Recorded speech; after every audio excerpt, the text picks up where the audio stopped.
Let's do it. I'm ready.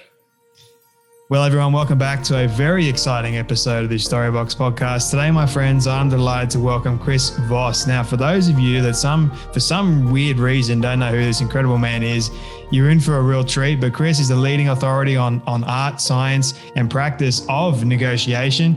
Can you see why I wanted to have him on the show already? He is the author of the best-selling book, Never Split the Difference, one of my favorite books. Go and pick up a copy anywhere books are sold. Trust me, you won't regret it. But during his 24 years of experience with the Federal Bureau of Investigation, which is the FBI, and many of them spent as the Bureau's lead international kidnapping negotiator, which is honestly incredible. Imagine the stories that you got with that. Chris engaged with some of the world's most dangerous criminals in some of the most high-pressured situations imaginable. Chris, I could go on and on and on because your bio is quite long, but you've also got this amazing masterclass on negotiation, which I encourage people to go and check out too. But Chris Voss, thank you so much for your time today and for coming on the Storybox podcast. Jay, it's my pleasure, man. Thanks for having me on. Thank you so much for making the time. I was just saying to you a moment ago, we finally made this happen. So I really do appreciate your enthusiasm, I guess, for wanting to be on my show. Before we dive into your great backstory, which I've heard a little bit about and I've read in this book. I have one question that I've always wanted to ask you really, and that is, what does success look like for you? Yeah, well, the thing I loved about being an FBI hostage negotiator is we get to help people sort of reclaim their lives. And in a different way, we're doing that now. So what success looks like for me is when we get feedback from somebody who made a great deal, or they went into a dynamic, some communication dynamic that they were failing at, and they succeeded. You know, they got a raise, a woman got a raise, or somebody was having trouble getting a client to respond. They got the client to respond and made the deal. And the context that these are described to us is it's never at anybody else's expense. And every time we get feedback, I get it directly. Somebody on a Black Swan team that they're coaching gives it that success to us. All the other stuff is is icing on a cake, a byproduct. But we help somebody have a success, not at somebody else's expense. That's what success looks like to me. I love that. And I didn't mention in the intro that you are the founder of an incredible company called the Black Swan Group, which we'll no doubt get into in just a moment. But I'm curious, like having said that you love helping people, and I mean, you talk about negotiation for literally a living. You've been on so many different shows. You've been asked many different questions, I have no doubt, about negotiation. Do you ever get tired of talking about negotiation? No, no, I don't. That was one of the things that we're talking with about a potential employee today, because my son's the president of my company. And our best negotiator, actually he's a better negotiator than I am. And there are three of us that are, our thought processes spring out of this collaboration between me and my son and this guy named Derek. Brandon, by the way, is uncredited co-author of the book. I mentioned Derek in the book, in the acknowledgments. Derek is our best coach. And, I do more of our public speaking. So, we're each kind of handling a different tentpole, but we talk about it all the time. I mean, that's what we told this guy that we recruited. I said, you got to understand, man, we breathe this stuff. We talk about it all the time. We love talking about it with each other. So no, I don't get tired of talking about it. It becomes like second nature, right? For you guys. It really has. Yeah. Yeah. It's a lot of fun. And there's some people that we're coaching, you want to go fast, go alone. You want to go far, go as a team. So in a couple of companies, we're coaching a couple of corporate executives simultaneously. And these guys have as much fun with it as we do. I mean, they start talking about it all the time. And they get to the point where, if you get really good at something, pretty soon you're thinking up your own rules. It's within the context of what somebody's teaching. But, one of our longtime clients the other day we're interviewing him for this thing we did on Facebook. And he said, well, yeah, we got to do, you got to gather data with your eyes. You listen with your eyes, you gather data with your eyes, which is look at their body language, look on their face. Mm. And I wrote that down, gather data with your eyes. Oh, that's really good. And later on, I said, man, that's cool. I said, how long have you been saying that? Where'd you hear that originally? And he said, I had to have heard it from one of you guys. And I said, no, that if I'd have known if it was from us. It's that good. But the whole point was he's kind of at the top end of performance where he's making up his own rules and having a ball doing it. So even at the level that you're at, you're still learning from other people in terms of negotiation and how to better negotiate. I find that interesting. Yeah. We're learning from other people. We'll bring in, in coaching, they'll come up with new situations. And if we coach them well, of course, they'll come up with an adaptation that we hadn't thought of. So between the coaching and like Brandon, he'll do something in a negotiation that none of us ever did before. And he'll call me and he says, this went really, really well. And I use this skill. Like not that long ago, he said, I used the calibrated question. I closed the deal with a calibrated question. And he told me what he said. And I said, well, you close the deal and that's inside our philosophy, but that's a combination of two ideas that we never combined before. So that wasn't a calibrated question. We got to think up a new name because you invented something new in our strategy. We got to add it to the ever-growing list. I like it. So it kind of brings up a question that I did have for you, which is old school negotiation versus new school negotiation. Do you think one is better than the other, or are we getting better at negotiation in general with a new school approach? I think this is going to sound very self-interested. We are so much more emotional intelligence based, which is a strategic advantage. So if you want to refer to new school as being more emotional intelligence, more positive sum game, and old school haggling, bargaining, zero-sum game. Now, my Harvard brothers and sisters try to get people out of that with a more rational approach. And they were really just starting to stumble into emotional intelligence in their learning curve about the time that I came along. And so and emotional intelligence, and EQ, that's a relatively new concept. That's really, really the last 10 to 15 years. And you throw in neuroscience, which is new. So the new school stuff is a combination of all of that. And I think our tactical advantage is we do it for a living. Like we eat what we kill. And the vast majority of our competitors, if not all competitors in a learning space, they're attached to a university. They don't eat what they kill. They're getting a teacher's salary. Yeah. And so, they're not out there battle testing this stuff every day like we are. You brought up emotional intelligence, which I'm interested in the sense of, does everyone have emotional intelligence to the point where they can enhance it to that kind of level of being able to negotiate properly, like to understand another person's emotions, like just to acknowledge it? Yeah. Yeah, I am a big believer in the Daniel Coyle school of thought, if you will. He wrote a book called The Talent Code, and it's one of our recommended books. And Coyle says everything is learned. When you were born, you were a blank slate. Now, yeah, you can't teach somebody to be 7 feet tall.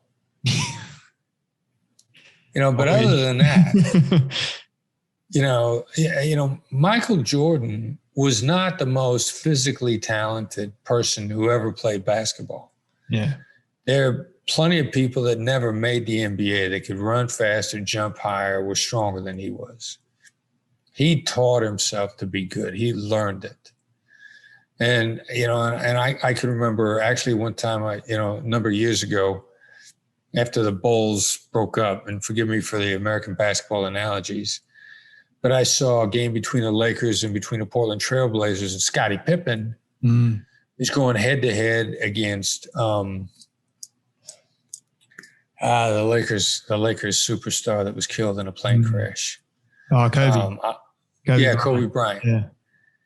And in a head-to-head matchup, I thought that Pippen was clearly the superior athlete, much more gifted physically than Kobe.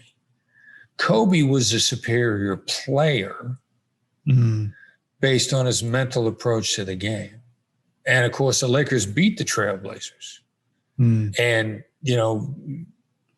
Pippen, away from the Bulls and Jordan and Phil Jackson, never really got anything done. But, so that, to me, that's a difference in physical gifts versus mental attitude. Pippen, more physically gifted. Kobe, the more accomplished, based on what was between his ears. So what, in your opinion, separates a great negotiator from just a mere good negotiator?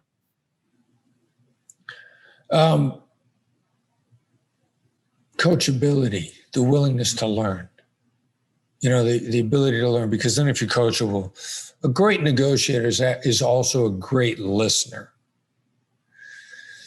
And there isn't any negotiation book out there, none, that doesn't rank listening as an advanced skill.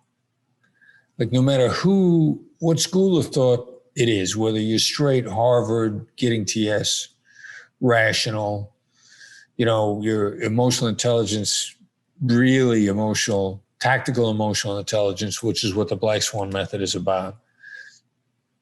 Jim Camp start with no, Stuart Diamond's getting more.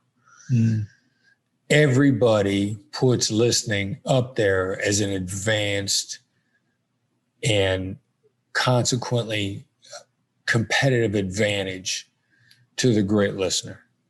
And I think that's one of the real issues. I mean, if you're explaining, you're losing. If you think negotiation is a battle of arguments or out arguing the other side, the only thing, you'll never be better than a B student. Yeah, and you're going to have trouble being a B student. You're probably more likely be a C student. Yeah, you can make a living. A C student is going to pass a course. The C student is going to graduate. They're just not going to do that well. I want to get to what you just said in a moment about listening and being a better negotiator, but I want to go back a little bit about emotional intelligence and really honing into that, because I feel like that's important. What are some tools and strategies that people can implement in their own life to actually listen better to their own emotional intelligence? Well, and that's kind of it too. I mean, first thing is your emotional intelligence is really good. Like, in any given negotiation, whatever your gut instinct that's going off in a moment, your gut instinct is actually a reaction of your subconscious mind, your supercomputer. That's where gut instinct comes from. And that your subconscious mind has got a massive amount of ability to process data. Like one statistic that I saw in a book called The Biology of Belief. The guy said the conscious mind processes 40 bits of information per second, and whatever in computer terminology is a bit is, like maybe a syllable, 40 bits per second. The subconscious mind, he said, processes 20 million bits per second. I mean, that's a staggering computing capacity, which is where our gut instinct or our intuition or our sixth sense, it ain't magic. It's this massive supercomputer collating data and then giving us answers that we don't even realize. So what does that have to do in a negotiation? For example, if I get a gut instinct that you think I'm being overly aggressive, my gut instinct is probably good. Where we fall down is what to do with that information. The wrong way would be to say, look, I don't want you to think I'm being greedy here, or I don't want you to think I'm being overly aggressive. If you're overly aggressive, you're greedy, right? And when we deny the potential negative outcome, the other side is offended. Or they blow up. They're at least silently offended, and we'll pick that up in the body language, or they make out and out blow up on us. So a 2 millimeter shift that nobody believes until they try it would be to say, instead of going like, I don't want it to seem like I'm greedy. Black Swan method, we're going to teach you to say, probably looks like I'm greedy. And that's going to instantly change things. People are horrified to say that because they think the other side's going to say, well, I didn't, but thanks for bringing it up. Now I do. In point of fact, the opposite happens. The other person goes like, wow, this is an honest person. This is like, wow. I'm really impressed with how vulnerable and honest and confident you are simultaneously. So little things like that. So what was the rambling answer to? The rambling answer is your gut instinct is your emotional intelligence, and it's giving you some good data. What we would do if we were teaching you the Black Swan method is we would put a different 2 millimeter shift on what you do with that data, consequently making you a lot more effective. I think you brought up a good point, listening to the inner voice. And most of the time, for a lot of people, that is a very difficult thing to do. And I know I struggle with it, and I'm still quite young for many, many years. But then when I did learn to actually hone into it, I found that actually served me better. And when I did learn to listen properly, I found that my life worked out so much better. I felt better as a result too. My relationships only enhanced as well, because then it wasn't all about me. It was about other people too. But then I was still listening to what my inner gut was telling me, which was to serve, to be of service to other people. And that sort of led me down the road that I'm doing today and other areas of my life too. So it is a very important aspect of one's life. And I think I was actually having a conversation with Derek Gaunt about ego versus authority, and how ego is such a prevalent thing in a lot of people's lives, and it stops us from having a good negotiation. And I wanted to ask you, so has there ever been a moment in your life where ego has sort of taken control over a negotiation situation and you've regretted it later on? Yeah, there've been several different ones. I mean, like at any given point in time, and I've lost control a couple of times to this, where I felt people were diminishing what I was bringing to the table. Like and in the negotiation I was in, I'm attending a meeting in National Security Council when I'm still with the FBI. And we're going through a little bit of a contention. Very large corporation representing some people that are being held hostage in another part of the world. And the corporate senior executives are there asking questions of the National Security Council. Now, I know that they know the answers in advance, and they're just trying to make a point. So they throw this question out that's directed at me, the FBI rep, and it was on me to answer. And it was, I know in advance they already knew the answer to the question. They're just trying to surface a concept. Before I answer, a State Department representative speaks up, answers, interrupts me, and provides wrong information. Now, the problem here is, since this corporation already knows the answer, they know this is wrong. So they bring it up again. State Department rep jumps in and interrupts again with the wrong answer. And finally, they ask again, and this time they say, could we please let Chris Voss answer this question? Now, by this point in time, I'm fuming because I've been interrupted twice, and I know the information is wrong, and just everything about this is wrong. And so I give the correct answer, and then they get the answer, and it kind of hangs in the air. corporate people leave, just National Security Council reps. And I look around the room and I unload on them. Like, don't anybody ever speak up on behalf of the FBI that's not in the FBI again. I said, I look around this room, and not only was that directed at the FBI, that was a hostage negotiation question. And when I look around the room, I don't see any other subject matter experts on hostage negotiation in the room. I know more. I'm the only one in this room that I can see that could sit up on a witness stand and be qualified as an expert. Mm. This is my ego. And, your ego gets going, and then you get this self-righteous feeling that goes with it. The saying, if you give a speech when you're angry, it'll be the greatest speech you ever regret. Yeah. And the State Department punished me over that. I mean, and it got back to me that I had humiliated their representatives. And initially I didn't care. But then I thought, look at how this is hurting me. I've done nothing but set fire to these relationships. I've embarrassed people in front of other people. My ego got out of control. I mean, and then when I finally recognized how much damage I'd caused because my ego got out of control, and that happens every single time. If I start telling somebody, if we're in a conversation and I start laying out to you why I am special because you have failed to appreciate it, I am in the midst of just absolutely killing myself. Yeah. Because you are not going to like it. You're going to at least feel talked down to, if not embarrassed. And that pain, I am winning the battle and I'm losing the war. And so, I've done that.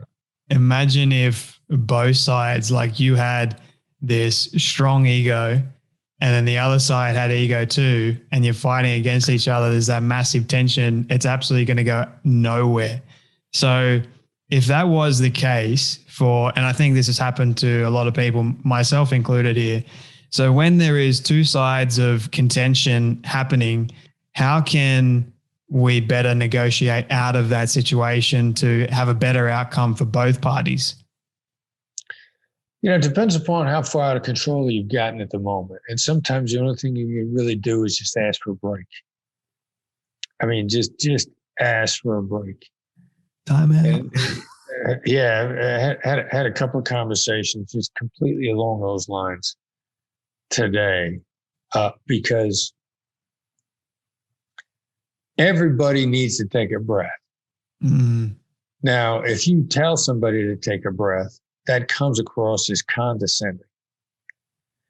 So you can't say that. And sometimes you just got to say, look, I need to take a break. You tell everybody else you need to take a breath. I mean, occasionally my son, Brandon, you said you've interviewed Derek. I don't know if you got a chance to interview Brandon. I have. Yep. Yeah. Both great. All right, so he runs the company. He's the president of the company. I mean, he's really the glue that holds us all together. I'm out there. I'm this loose cannon. I'm firing off in all sorts of directions. And he's responsible for keeping the ship on course. And we're very much alike. And so that's both wonderful and horrible simultaneously.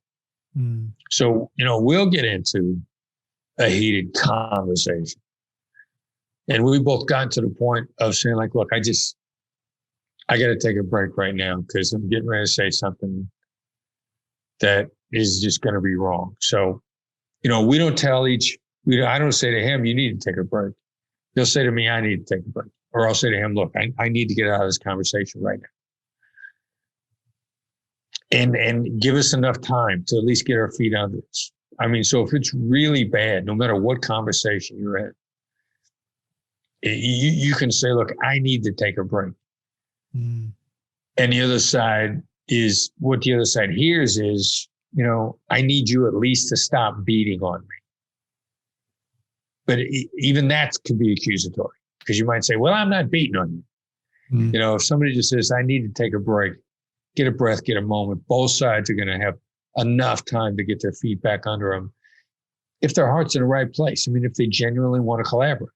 And if you come back and the other side wants to counterattack again immediately, well, they don't want to genuinely collaborate, which is a really good sign that you're in a wrong business relationship or personal relationship. If you give them a chance to get a timeout and they don't want to take advantage of it, that's probably a good indicator that you guys need to change in a relationship. And every time, if Brandon and I have gotten negatively triggered, 24 hours later, a lot of times all we need is a good night's sleep. We're like, hey, I was out of line. We're on the same team. We want the same things. Let's move this forward properly. Because sometimes you don't know if it's a bad night's sleep, whether or not that person is going through difficulties in a relationship outside of the one they're in with you. You don't know what's actually happening. So it could be a lot of things. And I like the tip of taking a break, just saying time out, let's go to our corners and try and figure this out and come back when we're all calmer. Because you're right, nothing's going to get done when it's just like attacking one another constantly with our words. I want to go towards a time in your life, Chris, where you felt fearful for your life, that you felt like you couldn't get out of this situation. Has there been a moment like that for you? Yeah, well, fortunately, no. I'm a big believer in calculated risk. I don't do stuff foolishly. I try stuff that a lot of other people wouldn't try, but I don't try it for the thrill of it. It's a calculated risk. Like I drive pretty slowly and pretty carefully, and I will go out of my way to go to an intersection where there's a stoplight, so that I don't got to try to make a left turn in traffic. And that's the way I normally drive. Now, if I get someplace I need to be in a hurry, I'm cutting the cars off. I'm pulling out into traffic. I'm daring people to hit me. But that's not the way that I normally drive. If it's important, or in my bureau career, I was on a SWAT team. We deployed right before I was a negotiator. I was on SWAT. And before I was an FBI, I was a police officer. Police officers are hanging themselves out and taking a risk of getting ganged up on a regular basis. I've always prided myself at seeing trouble as it was developing, as opposed to being overwhelmed by it. When was the moment for you, Chris, that you started thinking about calculated risk? You mentioned that it was for as long as you could remember. Was there someone that taught you about calculated risk, or was it just like you figured it out? No, I think I've probably been doing it sort of, I hate the term instinctively, but I think I started thinking about it, as a learned thing when I was a police officer. And then when there was a lot of like system thinking, like everything is a system and everybody operates in a system. But until I had to explain it, I didn't really understand it. And when I was in a crisis negotiation unit, especially when I got transferred, it became a full-time job. We got very much into doing assessment and recommendations. We call them negotiation position papers. And it was just an analytical approach, and it was the application of system thinking. And you have to make a recommendation in a crisis. So what you're doing is you're analyzing risk, and then essentially you're placing a bet. Like this is what we think the risk level is. And this is what we think is our best chance of either dealing with the risk or deactivating it. So by definition, every one of those was a calculated bet or calculated risk. A little bit like being on a casino table in Las Vegas. You're placing a bet based on the cards or the chips or the dice, as you see them. I want to sort of ask you, for the time we have left, about knowing when someone is telling the truth versus when someone is lying. And actually applying that to a better negotiation. So can you share how we are able to determine whether someone is actually lying to you by our body language? What are the things to look out for, firstly? Because I know there's some people that are very good at hiding it. Like you got to be very good at looking for it. Would you be able to share some of those? Yeah, well, the real short answer is you could lie any one of 7 or 8 different ways. Like, one of my favorite things, Jimmy Kimmel has a talk show out of Los Angeles, and every now and then he goes out on the street and they call it lie witness news. And it's hysterical because they get people to tell them lies, stuff that they know are lies. Like one that I got a kick out of was they did it around Super Tuesday. It was primary voting in the United States, and Super Tuesday was the day when a whole bunch of states were voting in a primary. Now everybody knows in California that their voting primaries are on Super Tuesday. But if they're not paying attention, they don't know there's more than one Super Tuesday. And so there may have been a lot of discussion in the media, but it might not have been Super Tuesday for California. So they go out, it was Super Tuesday, but it wasn't California Super Tuesday. And they walk up to people, they put a mic in their face and they say, "Hey, Super Tuesday today. Did you vote today?" And the person would go, "Yeah." "Oh, wow, that's really cool. What was it like down at the polling booth, at the voting location? Like, were people happy?" And they'd go, "Yeah, everybody was happy." "Well, cool. Who'd you vote for?" "I voted for Hillary." So now they know this is a lie because there's no voting in California.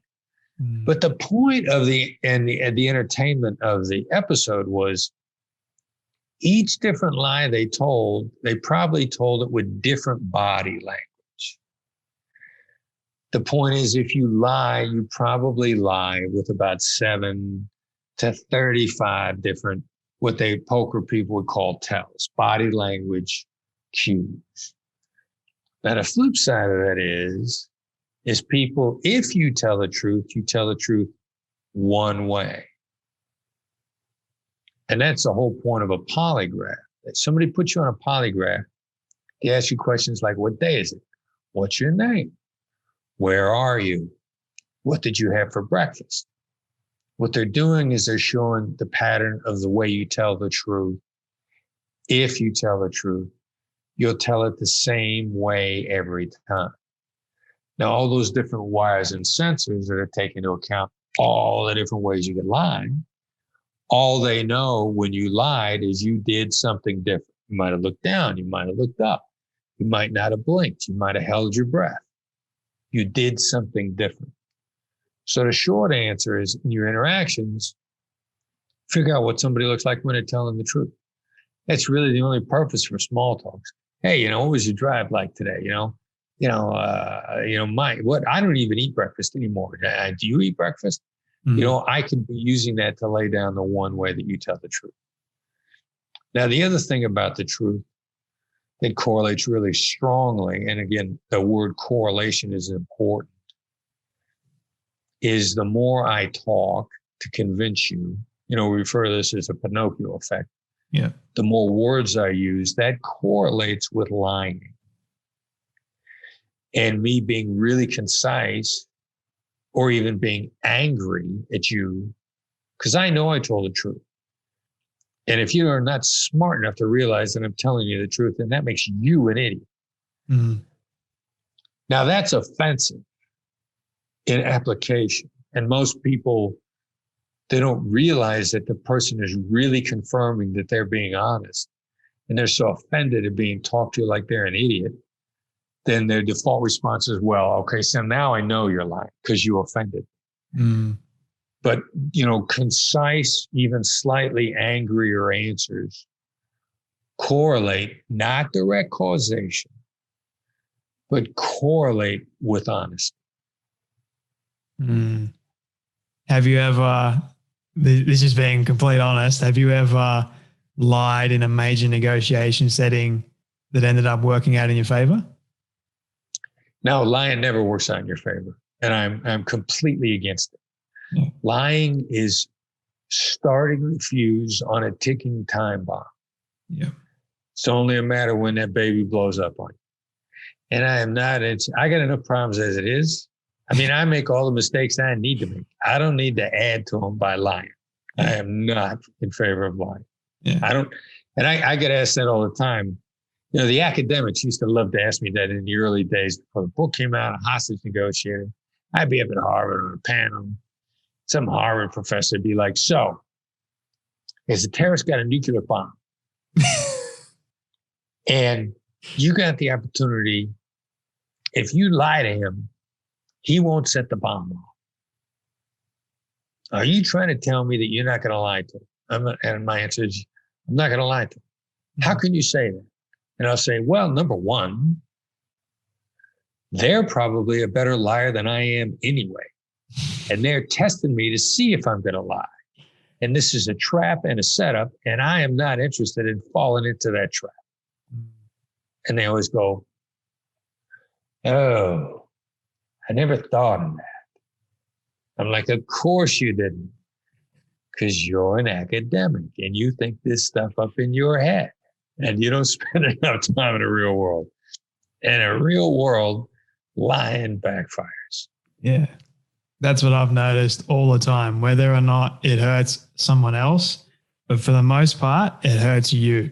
And you're not going to live a happy or fulfilled life at all if you're constantly lying to others and yourself. You know, one of the sayings that I hate the most is fake it till you make it, because all that is doing is saying lie to yourself until you get to the place where you are, quote, successful. But then when you get there, you're going to be the most unfulfilled than before you even started. I mean, but people are teaching that all the time. It frustrates me no end, because integrity, my grandfather used to tell me all the time, be a person of integrity. Doesn't matter what situation you're in. Honesty is always the best solution, and you're not going to create larger problems. I mean, I think my grandfather was one of the best negotiators I've ever had the pleasure of knowing, aside from you, Chris. But yeah, it's just, I think it's an important message to send to people, is just be honest. So thank you for sharing that. I agree completely. And I would not be shocked that your grandfather was a great negotiator, because integrity needs to be a principal currency of a great negotiator. Yeah, he was. I mean, he taught me so much about life, but he was like one of those people that if he wanted something, nothing would stop him from getting it. Like, he would just go for it. He would do it honestly and do the right thing all the time, but he got it eventually. He was just one of those people. So yeah, brings back a lot of memories. But with a couple more questions for you, Chris, if you don't mind, when in your life has been the most vulnerable for you, whether you felt the most vulnerable? Wow. Yeah, I mean, when I really started to catch on to how hard the transition from the public sector to the private sector was going to be. Mm. Probably two parts. Like when I first left the FBI and the government, back to school, I'm working on a master's degree, and there were a lot of really talented people around. And I had to go from, for the 5 years up to that point, like every room I walked into, I was the most significant voice in that room. And if I'm in a room, we're talking about kidnapping, we're talking about a hostage negotiation, and how much I know and my recommendations are going to be at least as strong as anybody's, and there are going to be few that are as strong as mine. And then I start walking into rooms where people could care less what I had to say. They didn't know who I was, and they just didn't care. And, I went from, I never had to speak up loudly previously because people want to hear what I have to say, then to them having utterly no interest in what I had to say. And I'm thinking like, this is going to take some getting used to. They don't care what I did. If I told them what I did, they still wouldn't care. So then I was like, suddenly, my resume was irrelevant. And, I'd stripped away. I felt defenseless with that. And then as we went further into it, I mean, people in the public sector just really, they see the private sector and they buy stuff. I buy a car, I buy a house, I buy from the private sector all the time. They get no idea how challenging it is to be in business or what all you're dealing with, which is why very few really successful public officials, very few make it in the private sector. They turn around, they go right back to some other job in the public sector because it is so different. And that took a long time. Thank God that Brandon was part of the company the whole time. I mean, if it wasn't for Brandon Voss, you wouldn't know who the heck Chris Voss is. Because you want to go far, or you want to go fast, go alone. You want to go far, go as a team. He's been my wingman from the very beginning. Wow. And Brandon is a great human being. I can't speak highly enough of the guy. I mean, I loved our conversation. I think we had it a couple of months ago now. Just the way he explained certain areas of negotiation, it made so much sense. Like it was like, imagine I was the dumbest person on the face of the earth. He made me feel smart. Like that's how I felt going into it. So yeah, I completely understand. Like, but it's amazing how, you've gone from the private sector almost into this public sphere, and you've done so well at it. Like, it's honestly an amazing achievement, and I'm grateful that actually happened. And I think so many other people are grateful as well. So yeah, it's amazing. I got a great team. Brandon, Derek. Then my now daughter-in-law. Now Brandon's now wife, Maya. I mean, she was really the third person we added to the team. We joke around like if she hadn't come along, the two of us would still be yelling at each other on the boat that I lived on. Nobody around. I love it. So we got a core team. I mean, I know people that are lone entrepreneurs, and I watch them struggle by themselves and solve the problems themselves. And I'm like, wow, I got a team. Yeah. I don't got to do this by myself. I have, two final questions for you, Chris, if you don't mind. Sure, happy to. What would you say that what do you love the most about your story and yourself? I'm a regular guy. And I know that this whole persistence thing is a cliche. I would combine persistence with, willingness to learn, coachability. Are you persistent? You could be persistent, never change your ways. Repeating the same behavior, expecting a different result is insanity, right? Yeah. But I'm from a blue collar background, middle class blue collar. I mean blue collar. My father, he used to go out in the middle of the night. He fixed furnaces in the Midwestern United States. He'd go out at 11 o'clock at night in the middle of the winter because somebody's furnace had broken down. They're going to be without heat. And he'd get his tools and he'd go and get dirty, fixing, diving into that furnace. So, I'm a regular dude. Anybody is capable of going a really long way if they're just willing to persevere and learn. I mean, you got to learn. And you got to keep at it. And, the movie The Founder about Ray Kroc and McDonald's. At the very beginning of the movie, he's alone in a cheap hotel while he's a door-to-door traveling salesman making no money by himself. And he's listening to a motivational record about perseverance.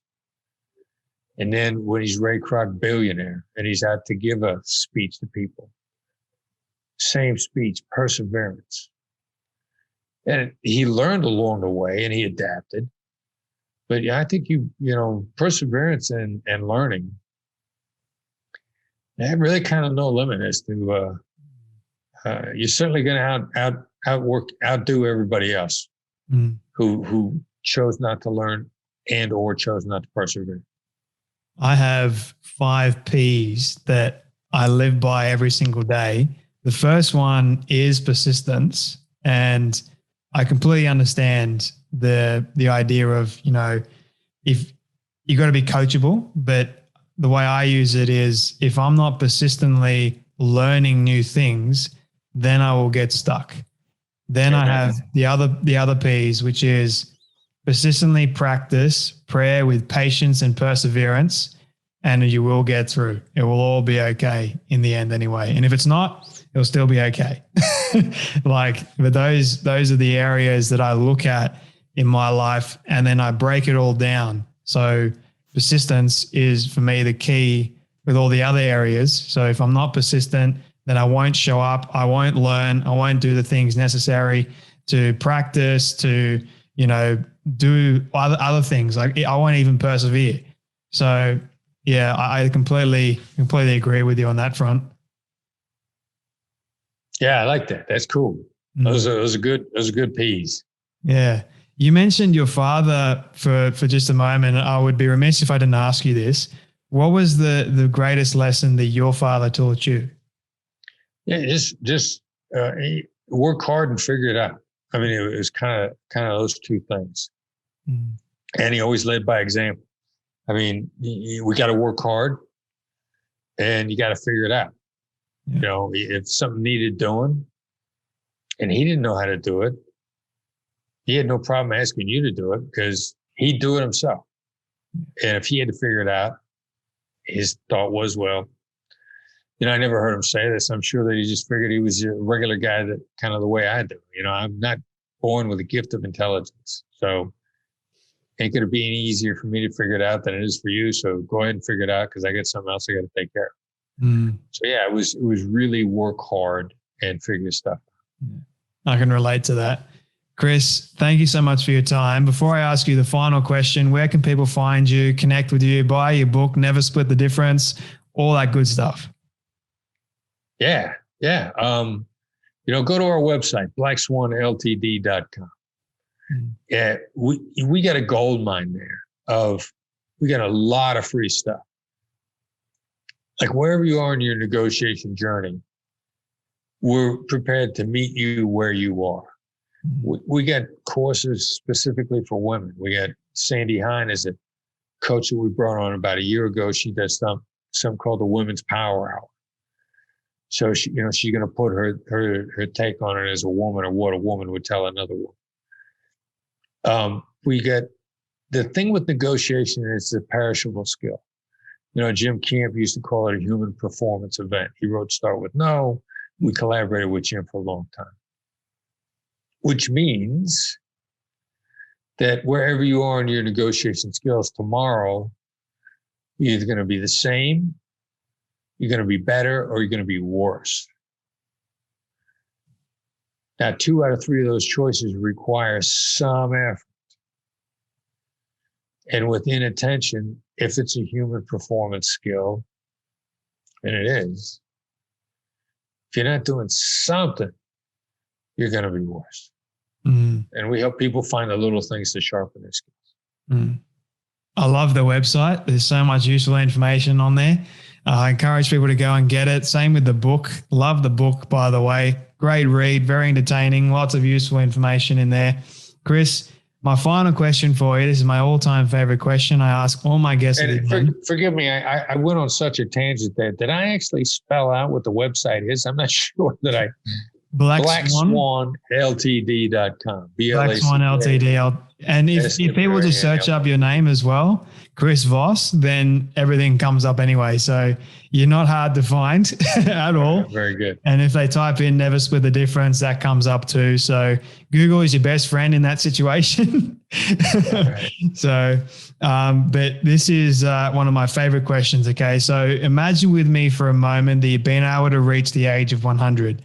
all your friends and your family have decided to put together a film for you of everything you've ever said and everything you've ever done. Don't ask me how in the world they got it all. We'll just call it magic for the sake of argument. But they've been able to get it and show it to you on your 100th birthday. What do you want that film to say and to show about your life? Yeah, I think the moments I probably want to relive, seeing Brandon do well, collaborating with Derek, bringing the people into the company that were happier with us than they were in their previous job. It'd be different ways that I help people enjoy their life. Chris Voss, thank you so much for your time today, sir, and for coming on the Storybox podcast. My pleasure, Jay. Thanks for having me on.